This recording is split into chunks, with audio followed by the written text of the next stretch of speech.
Hello everyone, तो आपका स्वागत है मेरे चैनल आर्ट इनसेन में।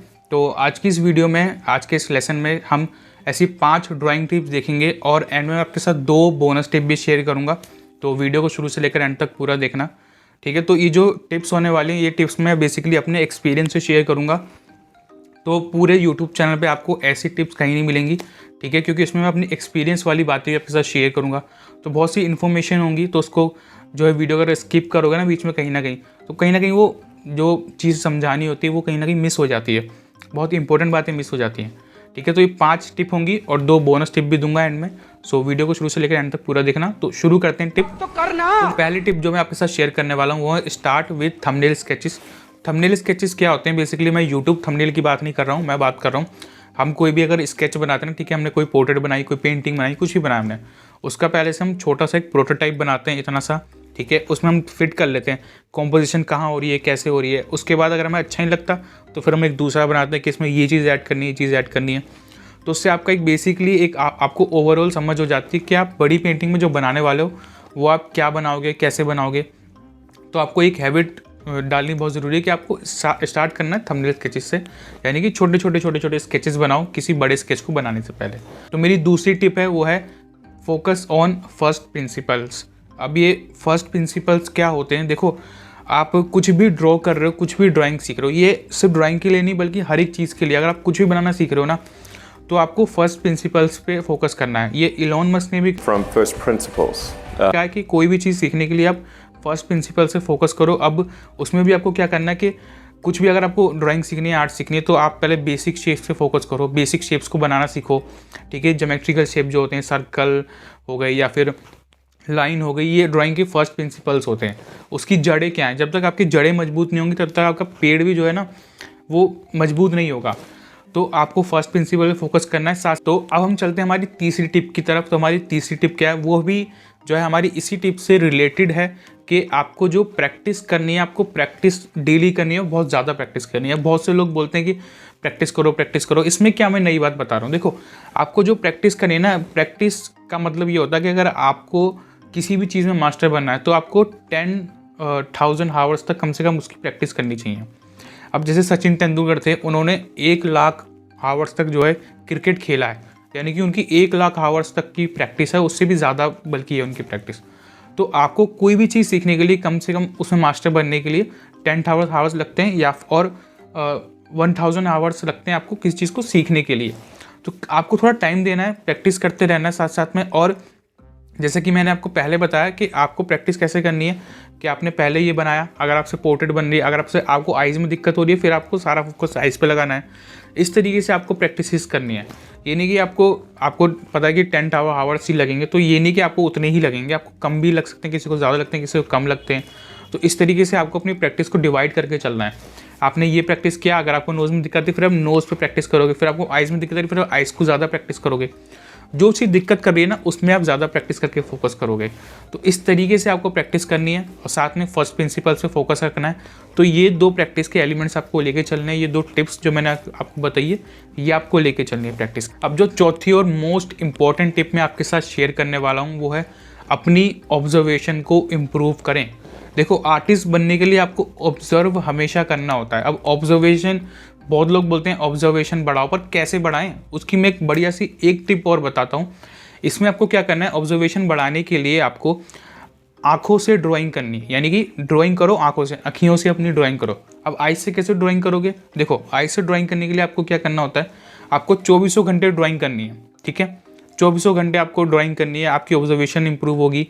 उसमें आपको क्या करना है, कोई भी चीज़ आपको दिखाई दे रही है, मान के चलो अगर आपको यहाँ पे ये स्केच पेन अगर आपको दिखाई दे रहा है ना, ये वाला स्केच पेन, तो आपको इसको अपनी आंखों से बिना किसी भी ब्रश या स्केच के यूज़ किए हुए, क्योंकि आपके पास हमेशा तो पेन पेंसिल नहीं होते ना, तो आपको क्या करना है, सिर्फ ये लेना है और इसकी आउटलाइन करनी है अपनी आंखों से।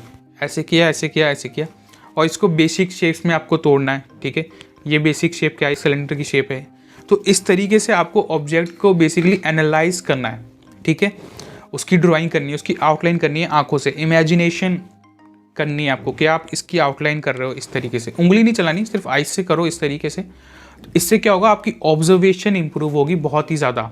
आपको एंगल्स की समझ आएगी, आपको एंगल्स देखने की, कोई बिल्डिंग जा रही है तो उसमें एक एंगल है तो ऐसे जा रहा है या ऐसे जा रहा है, तो उन एंगल्स की आउटलाइन करो, ठीक है, ऐसे, फिर ऐसे, फिर कोई इस तरीके से एंगल जा रहा है, उस एंगल्स की आंखों से आउटलाइन करो, इमेजिन करो उसको आउटलाइन को। तो इससे आपकी ऑब्जर्वेशन इंप्रूव होगी, आपकी एंगल्स की समझ आएगी, आपको लाइंस की समझ आएगी, और ये होगा ना कि आप विदाउट किसी भी स्केच बुक के, विदाउट किसी भी पेन के आप ड्राइंग कर रहे हो, आंखों से, इमेजिनेशन से ड्राइंग कर रहे हो। तो अब 2400 घंटे आपको ये चीज़ करनी है। इससे आपकी जो है आर्ट स्किल्स बहुत ज़्यादा इंप्रूव होंगी, आपकी समझने की चीज़ें बहुत ज़्यादा इंप्रूव होंगी। तो हम चलते हैं हमारी 5वीं टिप की तरफ। तो हमारी 5वीं टिप क्या है, आपको सॉफ्ट हैंड से ड्राइंग करनी है, यानी कि आपको ज़्यादा हार्ड नहीं होना वहाँ पे। Don't be hard on her. जो आप ड्राइंग कर रहे हो, आपको जो है पेंसिल जब चला रहे हो तो उसको लाइटली चलाना है, ठीक है।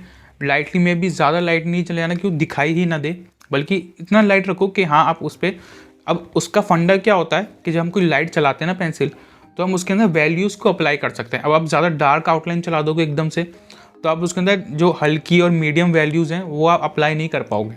तो आउटलाइन का ध्यान रखो, ठीक है।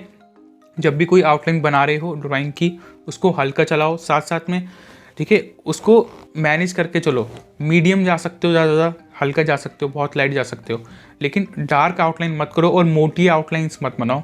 बिगिनर्स बहुत गलती करते हैं कि वो आउटलाइंस बहुत मोटी बनाते हैं। हल्की हल्की आउटलाइंस बनानी है, पतली पतली सी, ताकि जब भी आप कोई ड्राइंग बनाओ, क्योंकि देखो रियलिटी में हमारी आउटलाइंस होती ही नहीं है, ठीक है। तो इससे क्या होता है ना, हम अगर हल्की हल्की आउटलाइन भी बनाते हैं तो उसमें हम शेडिंग से उसको निकाल सकते हैं। अगर आप ज़्यादा डार्क बना दोगे तो बहुत कार्टूनिश हो जाएगा, ठीक है। तो ये जो है टिप है, आपको ध्यान रखनी है। ये 5 टिप्स थी। तो अब तो 2 बोनस टिप मैं आपके साथ शेयर कर लेता हूँ। Break the pattern. Break the pattern का मतलब क्या है, आपको क्या करना है कि जब आप कोई भी काम कर रहे हो, ड्राइंग कर रहे हो, स्केच बना रहे हो, तो आप एक ही जगह बैठ के बना रहे हो, उसको देख घंटों से बनाए जा रहे हो, तो आपको क्या करना है, या तो दूर होके देखो थोड़ा, या तो उसका उल्टा करो, या तो फिर 2 मिनट के लिए ब्रेक ले लो। क्योंकि जब आप एक ही जगह पे बैठ के बनाते जा रहे हो ना, उसको घुस के कहीं ना कहीं आपकी आइज़, माइंड, ये सब स्टक हो जाते हैं।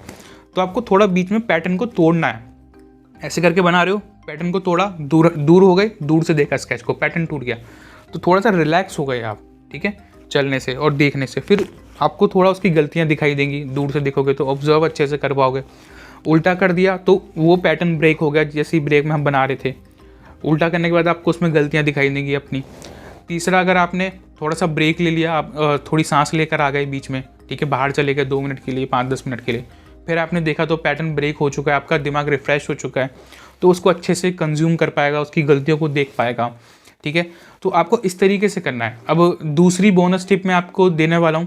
देखो, फाइंड द मेंटोर, और आपको फीडबैक लेते रहना है। देखो, आपको क्या करना है, कई बार हम सोचते हैं कि मैं ही सब कुछ हूँ, मैं ही सब कुछ बना दूंगा, तो ऐसा नहीं होता।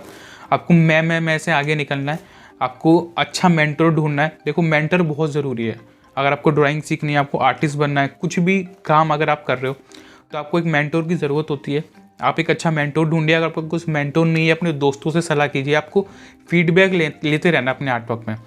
ये नहीं कि सिर्फ खुद ही गलतियाँ निकाल रहे हो अपने आर्टवर्क में, आपको दूसरों से भी गलतियाँ पूछनी है।